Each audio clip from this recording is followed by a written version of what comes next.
தீனா, பில்லா ஆகிய படங்கள் ரீ-ரிலீஸ். வசூல் வேட்டையில் அஜித். நடிகர் அஜித்தின் பிறந்த நாளை முன்னிட்டு அவருடைய சூப்பர் ஹிட் படங்களை ரீ-ரிலீஸ் செய்துள்ளனர். சமீப காலமாக ரீ-ரிலீஸ் செய்யும் கலாச்சாரம் தமிழ் சினிமாவில் பெருகி வருகின்றது. அதுவும் விஜயின் கில்லி திரைப்படம் ரீ-ரிலீஸ் செய்யப்பட்டு ரூபாய் 25 கோடி வரை வசூல் செய்து புதிய பாக்ஸ் ஆபீஸில் சாதனை படைத்துள்ளது.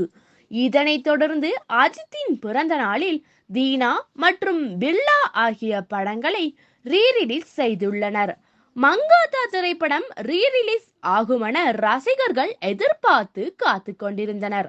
ஆனால் சில தவிர்க்க முடியாத காரணங்களால் மங்காத்தா திரைப்படம் வெளிவரவில்லை. அதற்கு பதிலாக தான் அஜித்தின் 2 மாபெரும் வெற்றி திரைப்படங்களாக தீனா மற்றும் பில்லா ஆகிய திரைப்படங்கள் வெளிவந்துள்ளன. இந்த நிலையில் இந்த 2 திரைப்படங்களும் இணைந்து ரூபாய் 85 லட்சம் வரை ஃப்ரீ புக்கிங் செய்யப்பட்டுள்ளதாக தகவல்கள் வெளியாகியுள்ளன.